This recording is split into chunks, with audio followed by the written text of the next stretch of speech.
So I formed the business in 2004 and running volumetric concrete mixers since 2005. And we started with one vehicle and a mobile phone, a diary, at the end of 2005, and now we're up to 8 volumetrics and other vehicles, tippers and pumps.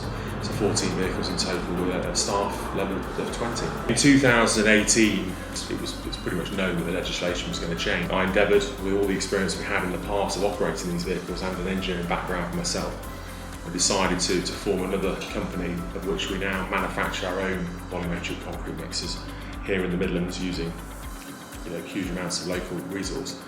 And we're launching our machine early part of next year, but we're now running 4 of them in the fleet, and we've been building them specifically to try and endeavour to cope with the new UK legislation.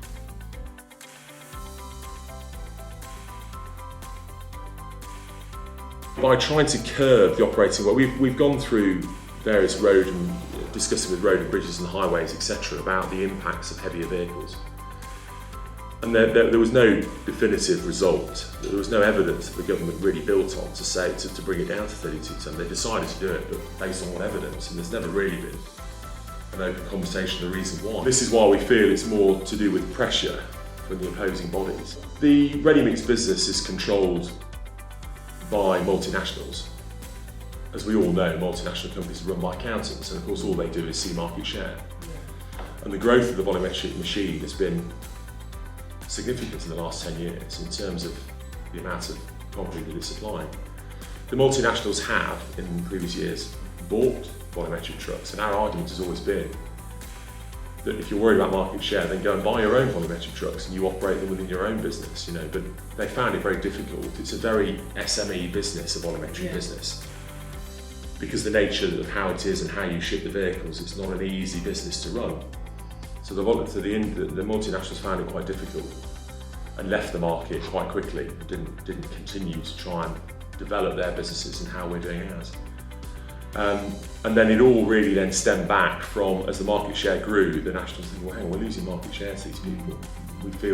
I think they felt they needed to do something about it, and the main drive was that how can they operate under a heavier category than we operate our vehicles, in terms of running on a competitive playing field. If they pulled us down to 32, they know full well that it's uncompetitive to run them at 32. So it would put a difficult squeeze on our sector to be able to continue to run vehicles economically and competitively, because our payloads will reduce. So government playing to big business? I can remember a Zoom call with the minister, and I won't say who the minister is, and I remember that the minister made it, a senior cabinet minister said, we love the engineering, I love the technology, I love the way you operate your businesses, I think it's brilliant, but I need to have a definitive reason to give you a different category of legislation. Otherwise we'll end up in a judicial review and the government will get sued by the opposing bodies. So it's always been the fact that we've driven heavily on competition, because if we're reducing the existing machines, with the American machines, at the end of 2028 we'll reduce to sort of 5.5 cubic metres because they're very heavy. And you're trying to compete with a drum mixer that can carry a lot more, they become void.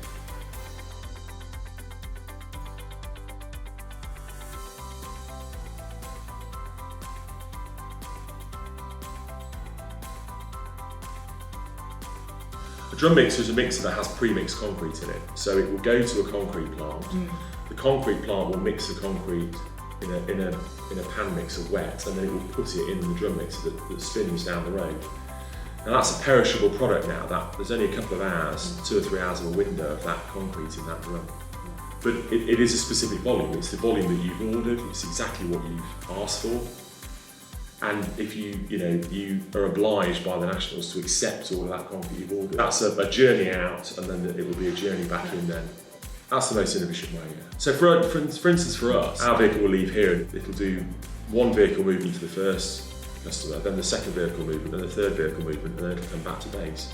So it'll do 4 vehicular movements to deliver to three customers, whereas the drum mixer will do 6. It's cynical, the government not even to say, well, this is environmentally friendly. There's just no real focus of want, and I think over the years that it's been going on, I think the government are worried about the consequence from big business to what actually happens. Do they then open the can of worms? As a volumetric sector, we're proving out that, and we have done in the past with the roads and bridge authorities, that there's not huge detrimental effect by increasing the weights marginally from 32 to 38.